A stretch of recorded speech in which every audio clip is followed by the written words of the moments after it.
खोल जाओ।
ये हमारा जीनगर समाज है, जिसको पंजाब में लोग मोची समाज भी कह देते हैं। जूती बनाने का हम लोग बहुत समय से काम करते हैं। हमारे पूर्वज जूती बनाने का काम करते थे। आज भी हम यूँ बहुत सारे हमारे कारखाने हैं, कारीगर हैं। कम से कम यहाँ 10,000 परिवार है जो अपना गुजर बसर कर रहा है। प्रथा ऐसे कि काफ़ी समय पहले, जैसे हम नाम सुनते हैं प्रहलाद भगत का, प्रहलाद भगत हरणाक्ष के पुत्र थे और उनके पुत्र प्रहलाद, उनका पुत्र राजा बलि, जो राजा बलि के समय में आपने सुना होगा 52 द्वादशी प्रोग्राम करते हैं हम लोग। भगवान 52 जो है उस समय में 3 पग धरती मांगते हैं राजा बलि से। उसी राजा बलि की ये कथा है कि उसने अपने राज्य में इस कार्यक्रम को जो है ऑर्गेनाइज़ किया और अपने दरबार में सबसे पहले होलिका दहन का कार्यक्रम उसने अपने दरबार में, अपने राज्य में मनाया। और उन्होंने इस बात की भी घोषणा की कि सत्य पे असत्य की विजय कैसे होती है।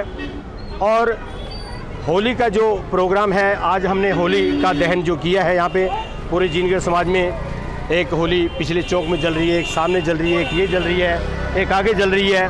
इस प्रकार जो है होली का दहन हम मनाते हैं। और कल जो है वो रंग, फागुन का रंग जो होता है, कल हम लोग जो है रंग खेलेंगे।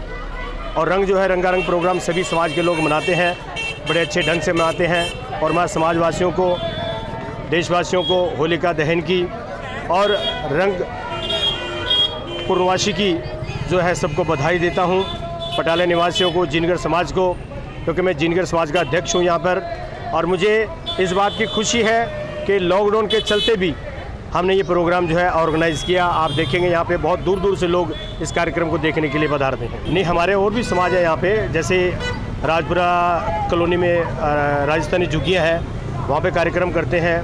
अपने गुरु नानक नगर में गुजराती समाज है, वहाँ पे भी प्रोग्राम ऑर्गेनाइज़ करते हैं। लेकिन सबसे ज़्यादा जो है इस तोपखाना मोड़ पे व्रत वगैरह रखा जाता है, क्या रखा है, प्रसाद क्या चढ़ाते हैं? नहीं, इसमें क्या होता है, होलिका पूजन के दिन आज हमारे पूरे घरों में 10,000 परिवारों में केवल दाल और चावल का ही मिष्ठान बना है। सभी महिलाएं अच्छे वस्त्र, अच्छी पोशाकें पहनकर बच्चों सहित आकर के होलिका माता का पूजन करते हैं। ये हमारी सती है।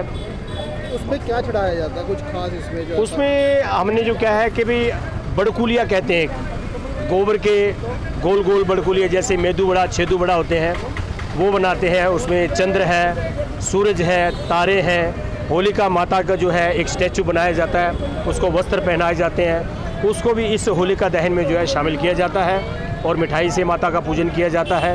ये हमारी सती माता है, इनका पूजन किया जाता है। रंगारंग जो कार्यक्रम है वो इस उपलक्ष्य में मनाया जाता है। भाई हमारे जो पाठी होती है उसकी माला बनाते हैं और वो यहाँ आकर चढ़ाते हैं। और चावलों से, मीठे चावल बनाकर और दाल, वो हमारा बिल्कुल मान भोजन है माता के लिए, माता के चढ़ाते हैं। ये अपने 2 भाई थे। कौन?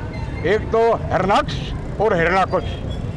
हिरणाक्ष को, जो हिरणाकुश था, हिरणाक्ष, वो इस पृथ्वी को कहते हैं भाई पृथ्वी को लेकर चला गया, पृथ्वी को लेकर चला गया। और हमारे कवि अपने नानूराम जी राणा, उन्होंने कहा था 350 वर्ष पहले कि ब्रह्म की रचेरी पृथ्वी एक दैंत ले गयो चोर के, धरा लायो असुर मारो वरहा रूप धार के। ब्रह रूप, ब्रह रूप धार के, यानी कि जो हिरणाकुश के बड़े भाई थे उसको ब्रह रूप ब्रह्मा जी ने फिर आपकी नाश के द्वारा और वो रूप दिया। तो फिर ब्रह रूप धार के भगवान कीच के अंदर गए और वहाँ से इस धरती को लाए, धरती को लाकर और हिरणाक्ष की मोक्ष कर दी। वो उनका हाथ से मारा गया। उसके बाद में उसका भाई हिरणाकुश बचा, हिरणाकुश जो प्रहलाद का बाप था। तो वो अपने राजस्थान की हमारे परंपरा है, कहते हैं भाई भला बुरा के होत है, बिगड़ जात है वंश। हिरणाकश के प्रहलाद हुआ और उग्रसेन के कंस। ये कहावत है हमारे राजस्थान की जो परंपरा। राजस्थान की परिभाषा बड़ी अच्छी लंबी परिभाषा है। यह हमारे वहाँ राजस्थान की जो पार्टियाँ काफ़ी आती है। ऐसा है भी यहाँ अपने जब होली का दहन नहीं होता है ना, उससे पहले हमारे वो तागा लपेटते हैं इसके, परंपरा के अनुसार तागा लपेट कर परंपरा। और बच्चों को धो खुआते हैं। सब अपने अपने हाथ से यहाँ आकर बच्चे जितने भी हैं सब धो खाते हैं आकर। बच्चे फिर धो ये खाते माला है, माला माता को अर्पण करते हैं। हम इसे गोबर की जो है गोबर की माला शुद्ध- बनाते हैं। गोबर को भारतवर्ष के अंदर ये शुद्ध माना गया है होलिका और है। गौ गोत्र है उसको भी शुद्ध माना गया। तो इसी कारण ये त्यौहार हम होली का बड़े आनंद से मनाते हैं। कुछ लॉकडाउन की वजह से ये मध्यम हो गया, नहीं तो हमारी जितनी भी टोलियाँ हैं, बहुत टोलियाँ ऐसे सारी रात गाते हैं। कोई लड़ाई झगड़ा, कोई शराबी शरूबी कोई नहीं है। आप बता रहे थे। हाँ, ऐसा है कि जैसे आपने महाराज जी सुना कि प्राचीन समय में क्या था, मध्यकाल में क्या, आज इस कलयुग में इस होलिका प्रथा को जो है किस प्रकार चलाया जाता है। हमारे यहाँ लकड़ों का जो है एक ढेर लगा करके होलिका माता छोटी छोटी अपने अपने घर से बना कर लाते हैं और ये गोबर के जो है इस प्रकार के छेदुड़ा बना करके इनकी माला जो अपने एक भाई हो उनके भी, 4 भाई हो उनके भी, उसमें सूरज, चांद, सितारा और ये 21 इस प्रकार के गोबर के बना करके एक माला बनाकर माता जो है होलिका को भेंट करते हैं। चावल का प्रसाद लगाते हैं और आज के दिन किसी के घर में भी नॉन वेज नहीं बना। ये हमारे पूरे समाज में क्या, पूरे हिंदुस्तान में आज की ये बहुत बड़ी परंपरा है कि किसी के घर में भी आज नॉन वेज नहीं बना होगा। कोई दूसरी सब्जी नहीं, सिर्फ आज दाल और चावल बने हैं। यही हमारे होली को बनते हैं, यही दिवाली को बनते हैं। लेकिन आज की विशेषता ये है कि इस त्यौहार को पूजने के लिए हमारी महिलाएं, बेटियां, बहनें अच्छी पोशाकें रंगारंग पहनकर इस माता का पूजन करती हैं और माता से अरदास करती हैं कि हमारा परिवार चले, काम चले, समाज में मान प्रतिष्ठा बढ़े, देश विदेश में नाम हो। इस प्रकार की जो आस है हम माता होलिका से करते हैं। इन्हीं आशाओं के साथ जय जिनगर, जय भीम।